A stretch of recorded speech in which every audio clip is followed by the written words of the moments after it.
there is a fifth dimension, beyond that which is known to man. It is a dimension as vast as space and as timeless as infinity. It is the middle ground between light and shadow, between science and superstition, and it lies between the pit of man's fears and the summit of his knowledge. This is the dimension of imagination. It is an area which we call the Twilight Zone.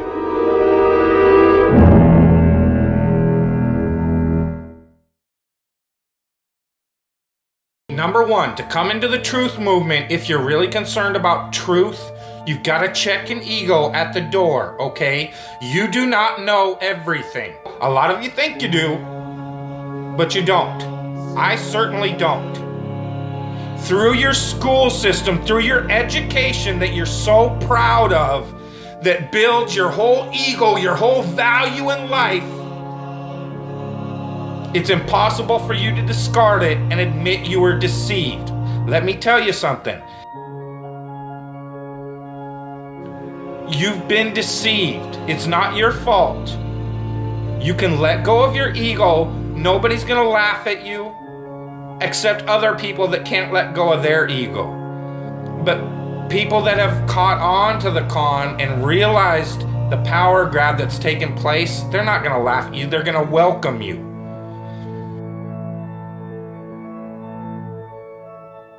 I'm telling you again, the worst thing they fear is the hive mind. The one thing they fear is 300 million people in the United States coming together on one topic and saying, this makes no sense. We need answers. Why is the flat earth so important? Because it shows the deception.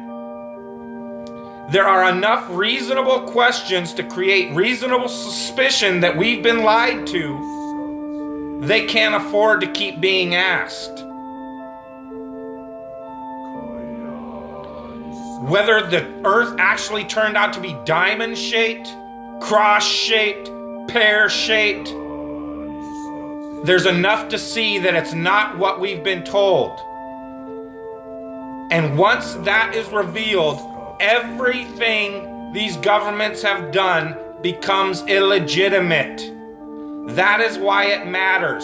And that is why they will do anything they can to keep us fighting, keep us distracted, keep us at odds against each other, just like the entire world. Whether it be Christians against Muslims, blacks against whites. Government that truly has your best interest, your freedom at heart? Or does it sound like a government that wants to keep you constantly busy on paying attention to anything but what they're doing? And this truth movement is no different. Because as soon as the topic starts going where everybody could actually make a stand and say, hey, wait a minute, this needs to be answered. This is a big one.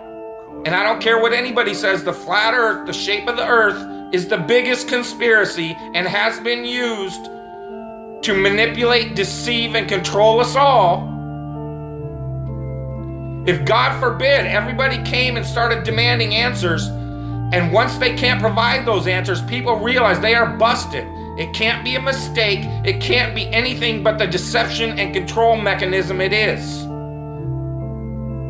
Flat Earth is not a psyop. Flat Earth destroys the psyop. Every psyop that's been used to control us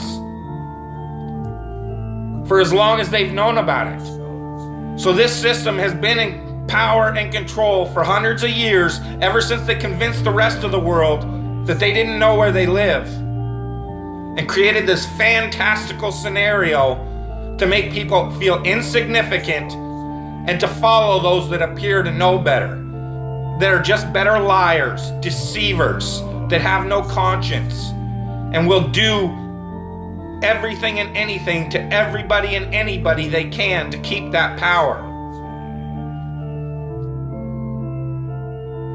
Because people are waking up. And no matter how much they try to suppress this flat earth movement, Oh, it's gonna keep moving one way or another. You can see it. People are waking up. So now, louder than ever, I can hear that clock. Tick tock, tick tock, tick tock, tick tock. It's a religion. It's all a religion. You know why? Because government is a religion. Government is the majority of the world's true God, because they believe that these people have some sort of power, and they've even convinced us that we've given it to them.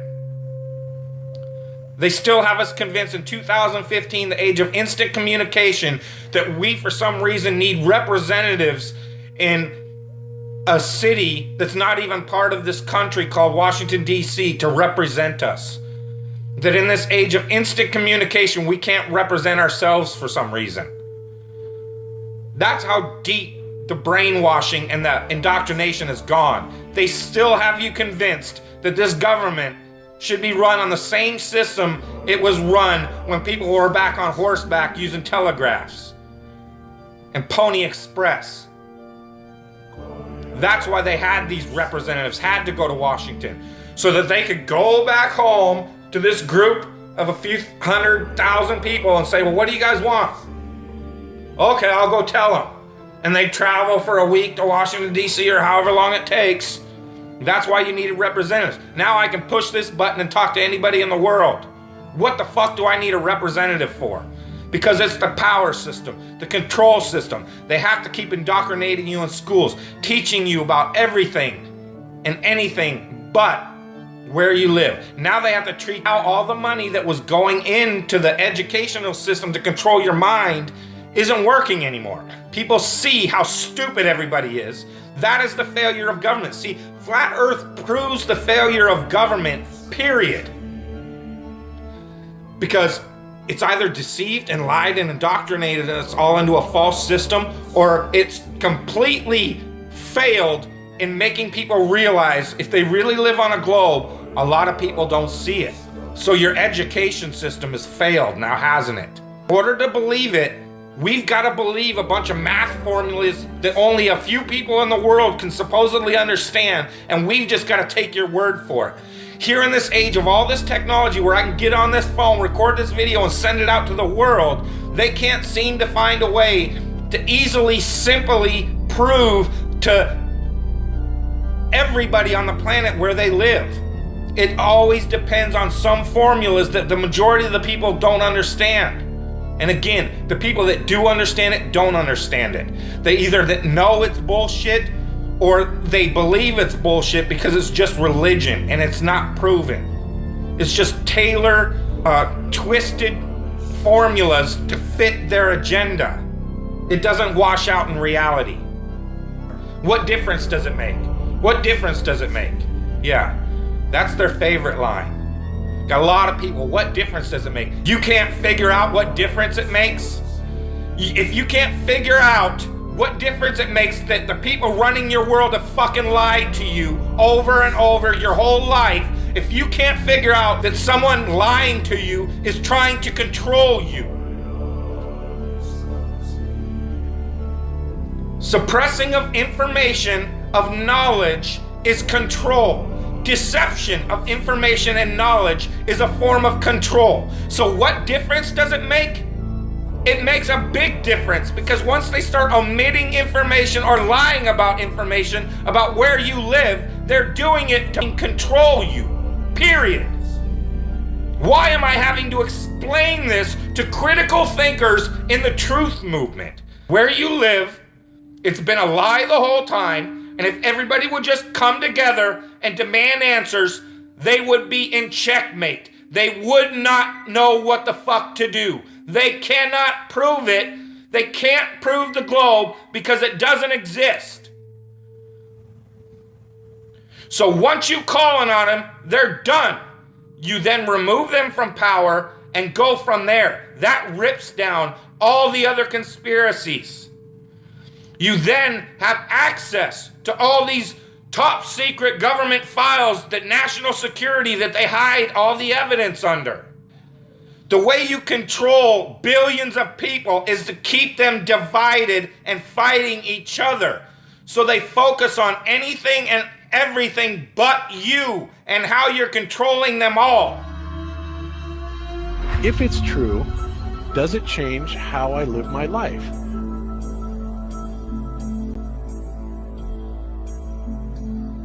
It would be nice if it's true for the government to acknowledge and stop charades. However, I find it really hard, especially knowing someone that works for NASA and his job is to get new packages ready, yada, yada, yada.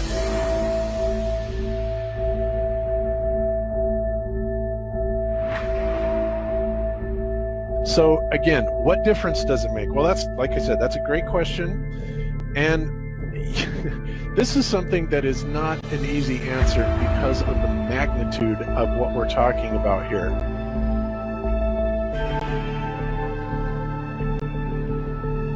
How it will change your life, first of all, when you understand it, it is dramatic, to say the least.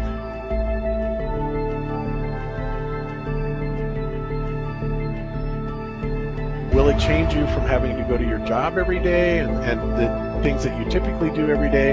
No. But when this knowledge becomes more mainstream and these agencies are starting to be held accountable, and you understand that they're all participating in this, not just the United States government, not just NASA, but China, Russia, India, all of them have space programs. They all have the same symbolism. They're all doing the exact same thing to their citizenry. The deception goes all the way to the top. And when I say all the way to the top, you have to kind of get rid of the notion that the people at the very highest levels are working together. People that control the world are not, we're not against each other. There was never any such thing really as the Cold War. We're really not enemies with anybody else. This is all a facade that's being brought on for our benefit.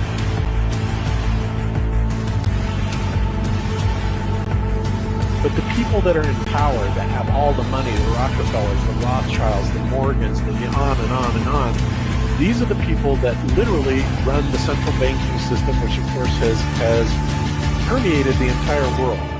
And any country that tries to get away from it, their leaders are quickly assassinated. It goes on and on and on. So you have to understand, and I think you have to understand conspiracies a little bit to understand the magnitude of this deception. So why would they do this? Why are they trying to hide the fact that we are on an infinite plane or on a flat earth rather than a ball?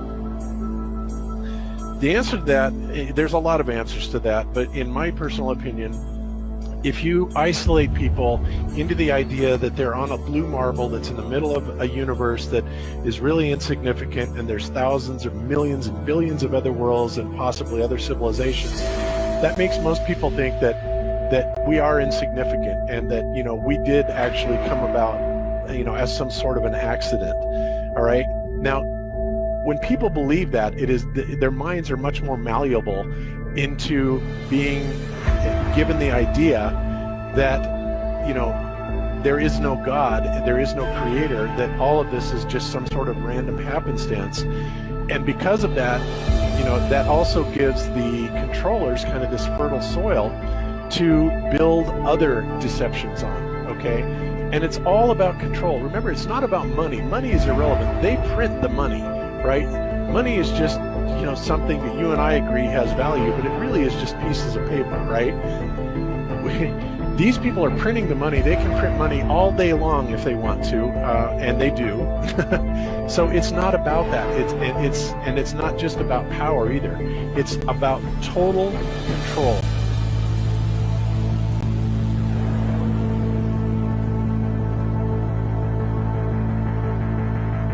Mental, physical, spiritual, every way, shape, and form possible.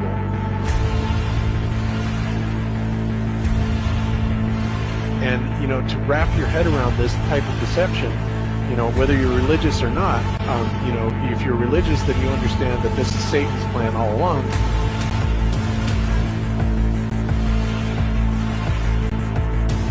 If you're not religious, then you need to understand that people are power hungry and they will do anything to gain and maintain this type of control.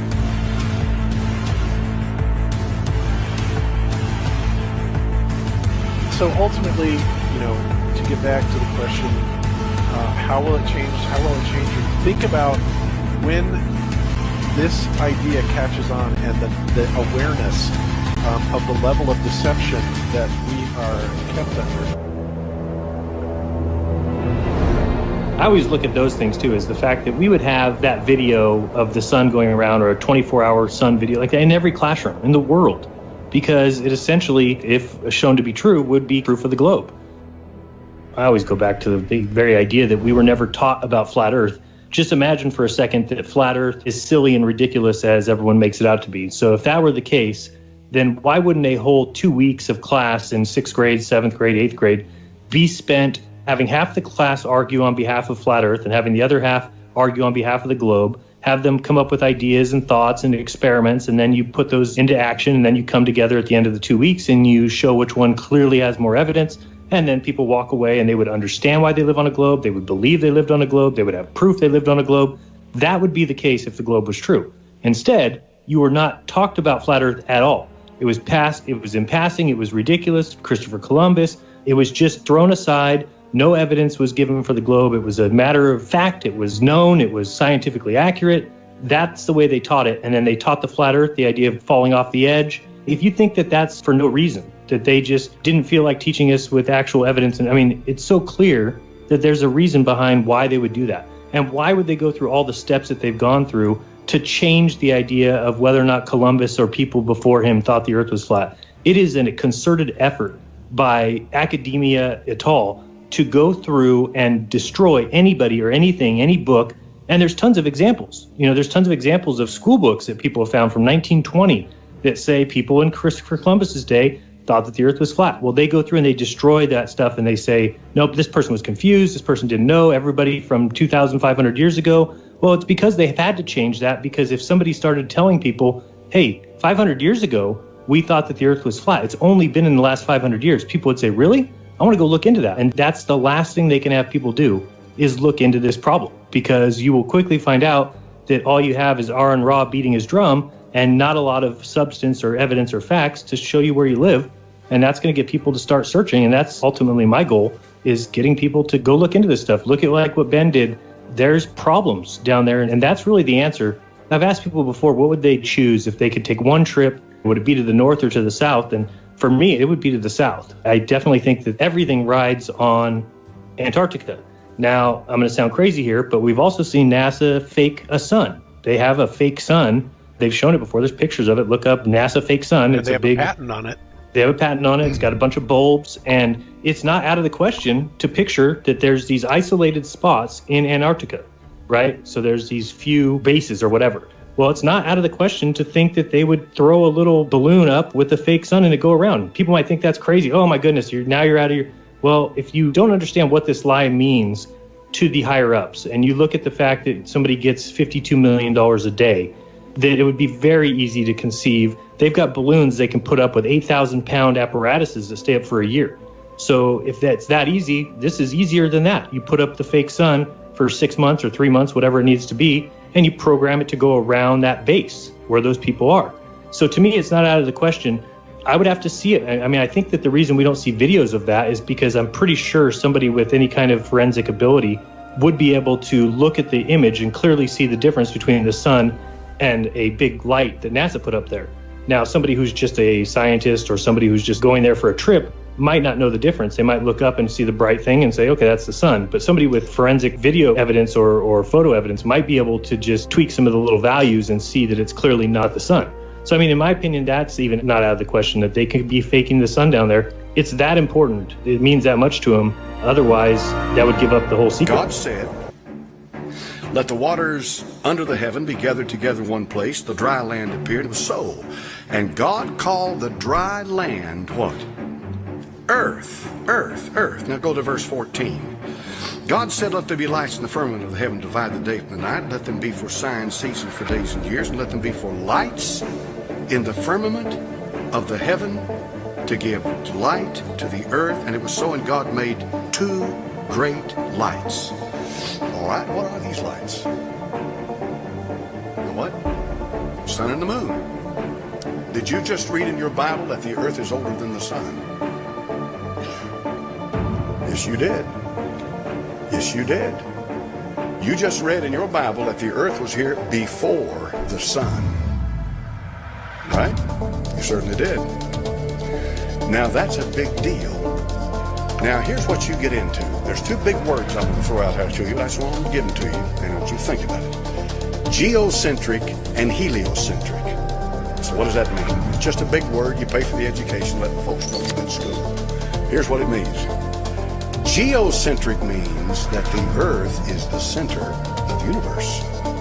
Heliocentric means that the sun is the center of the universe, known universe, our solar system, and everything revolves around the sun. With a geocentric view, the sun and everything revolves around the earth, and the earth is fixed where it is. Now, here's the thing. My little excursion into this has revealed that most of the people that believe in a geocentric view of the earth also believe that the earth is flat. I'm going to throw some things out there for you this morning. I love debate. If what you believe is real, and you really believe it, and you have a foundation for that belief, you should be able to defend it. I have no respect for somebody who says, well, I believe this and that, and you don't have anything to back it up. I'm not saying I believe in a flat earth. No. But there are some interesting points they make. Let me give you one. How many understand if the earth is a ball out here in space, then it has a curvature to it, right? It has a curvature. It's going to have a curvature. You're going to see a curvature. Now, what's going to be more apparent is the higher you get, the more you're going to be able to see the curvature, right? In other words, you have to get to a point in space where you're able to look down on the earth and see the curvature of the earth. And therefore, prove without a doubt that the earth is round. Now, this gets into the scientific geology or geography or whatever they are, who measure things like this. But did you know that in Lake Michigan, Chicago, Illinois sits on the western bank of Lake Michigan? How many of y'all know that? Chicago, Illinois, it's a good-sized town. At one time, Chicago was the second largest town in America. Chicago, Illinois. It sits right there. It butts right up against Lake Michigan. Right up against it, Lake Michigan. You can go 40 miles across the peninsular part of Michigan. I forget the name of the town over there, and it's in another state. And you can get out there on a boat 40-something miles away from Chicago and look across Lake Michigan, and you can see the skyline of Chicago, Illinois. A meteorologist was talking about what he called what is that thing? A mirage. A mirage. A phenomenon of a mirage. That makes sense, doesn't it? That makes sense for the curvature of the earth. How many follow me here now? See, he was trying to explain to people, how can we 40 miles away see Chicago? What you're seeing here is a mirage. And he was explaining to them how that the light was coming up and bouncing back down, and it was a mirage. You weren't really seeing Chicago by looking straight at it. You were seeing a reflection of Chicago through the clouds and the atmosphere and whatever else is up there. So these guys up there, they got in this boat. You've always got somebody like this. They hooked up their cameras. They had to wait for a certain day to come clear enough, because 40 miles is a long way to see, folks. And they got in their boat, and they hooked up their cameras, and they focused in on Chicago. You could barely see it, barely, because of the haze and the distance. But they kept their cameras trained on Chicago, Illinois, and they began to cross Lake Michigan. And do you know something? Nothing ever changed except Chicago got clearer. Now, if you're following me in all of this, here's the point. If the earth is curved, they should not have been able to see Chicago 40 miles away. Is that right? I'm not saying I believe it, but it makes me think. How did they see Chicago? Airline pilots, when they go up, flight level, let's say 30, 35, in other words, 30,000 or 35,000 feet in the air. Let's say they're up there at 35,000 feet. As they rise in that aircraft, did you know what amazing thing happens? The horizon rises. Now, if the horizon was curved, would it rise or would it fall? So you believe in a flat earth? No, but I believe in listen to what they got to say. You see, here's their point. Their point is that God made the earth and he made everything else as it relates to the earth. And the earth is the center of God's plan for man. And that it is here the issue of sin and salvation is settled. And that because of that, the earth is primary and is of primary importance in God's creation. In plain words, you're not going to find anything out there that is nearly as important as what you've got going on here. Now, as far as that's concerned, I go with them 100%. I'm going to read a little more about the flat earth. Here's why.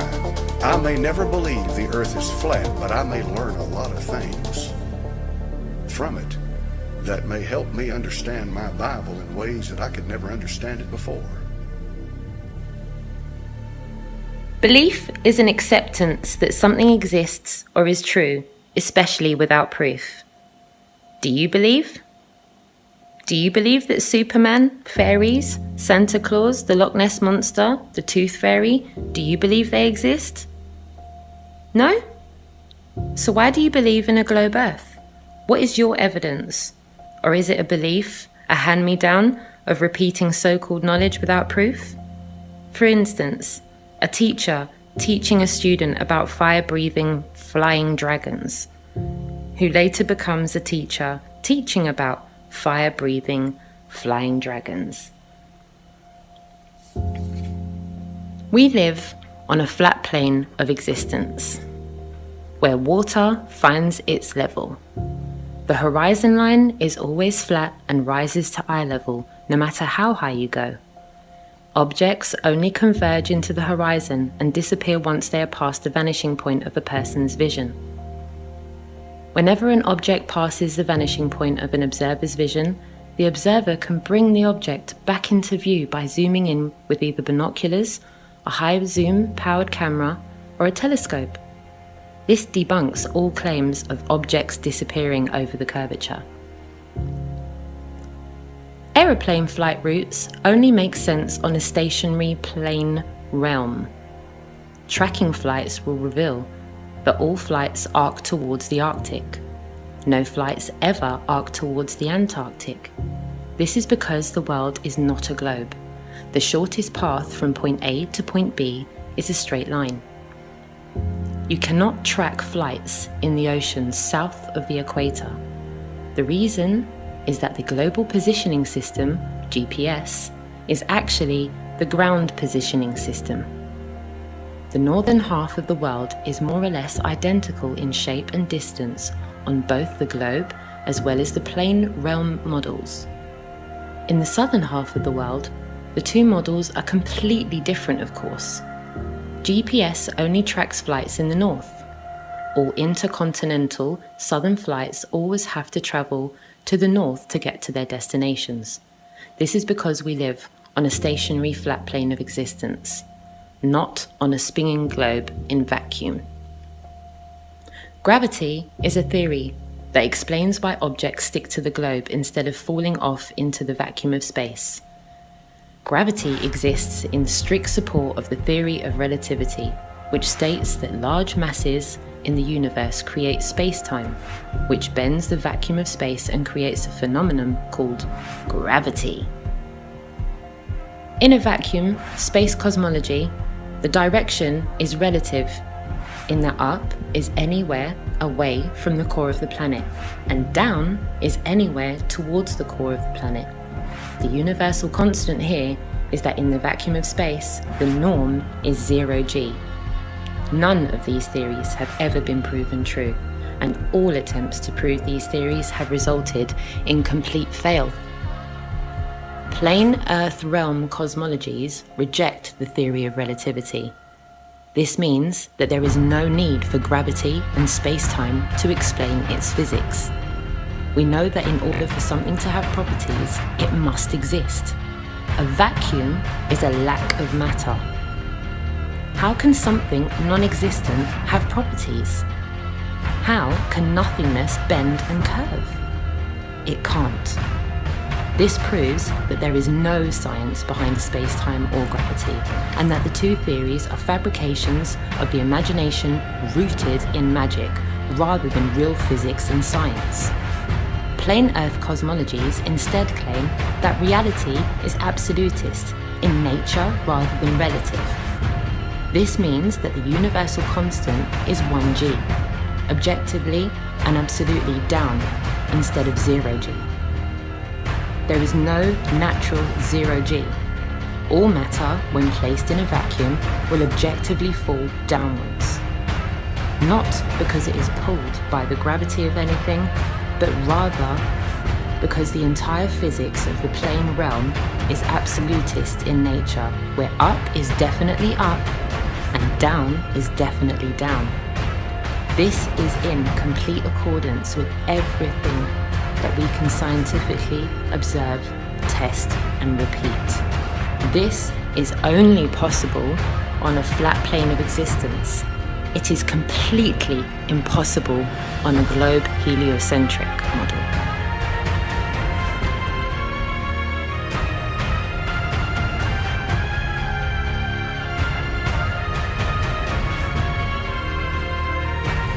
If a pilot is flying around the curve of the Earth, then he should be dipping the nose down every 5 minutes. He should be dipping the nose down to stay around the curve. But the thing that really got me interested was, as you say, the gyroscope. In a plane, there is an artificial horizon. Okay, and it's based on a gyroscope. And if you spin a gyroscope on a surface, it will want to stay upright. You can twist and tilt the surface as much as you like, the gyroscope will stay upright.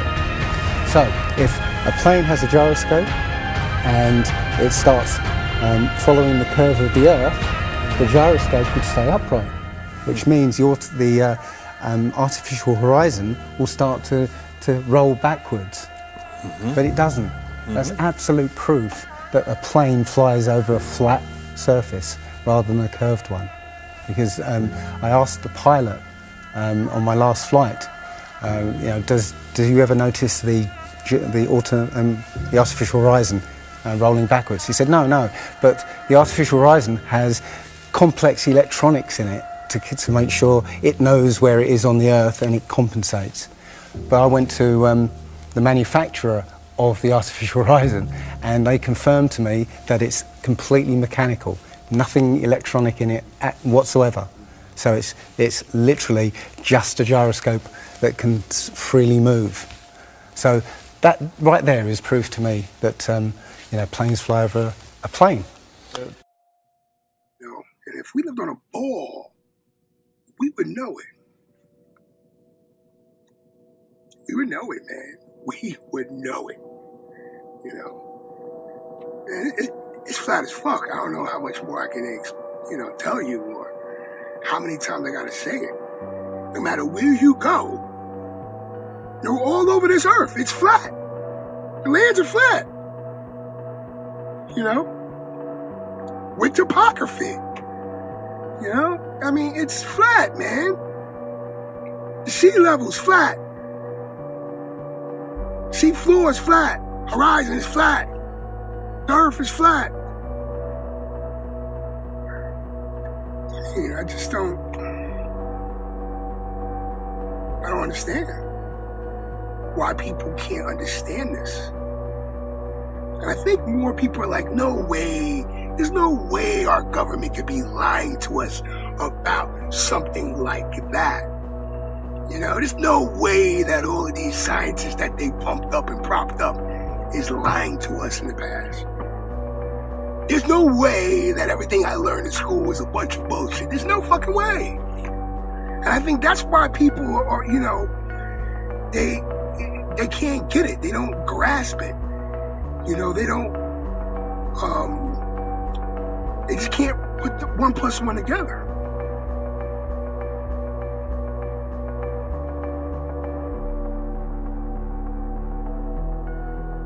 And that's why they like the TV. Because brainwashing is real, folks. You gotta admit that you've been brainwashed, man. That you've been fucked with.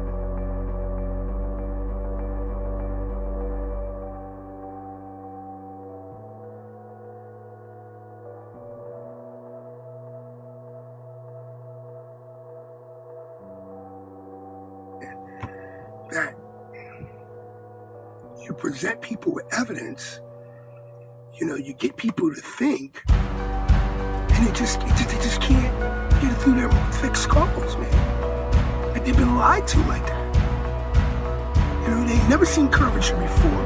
They ain't never seen the Earth from the view that NASA says, you know, we live on, you know. Perfect sphere.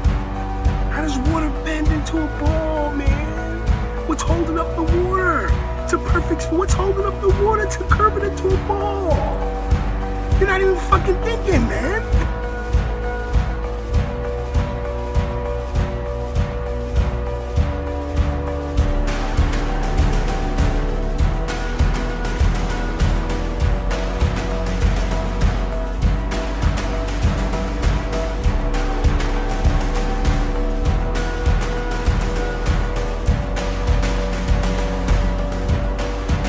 Preponderance of fucking evidence that we've been lied to, man.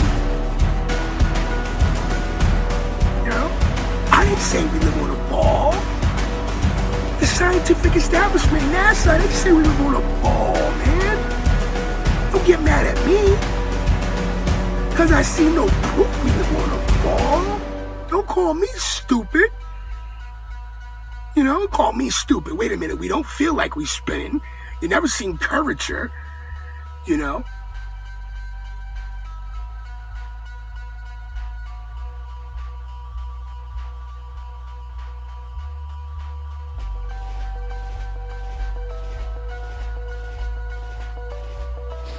The Earth does not curve downwards anywhere. What country, what state, what continent does the Earth curve downwards?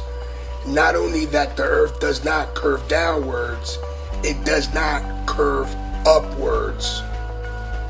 You live on a flat, stationary plane. You do not live on a ball. You do not live on a spinning ball. You do not live on a tilted, spinning ball. You've been lied to. Your whole entire life.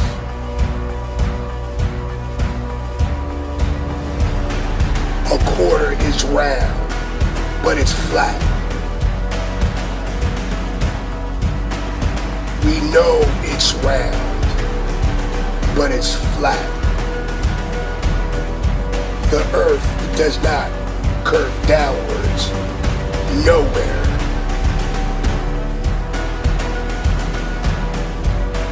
Wake the fuck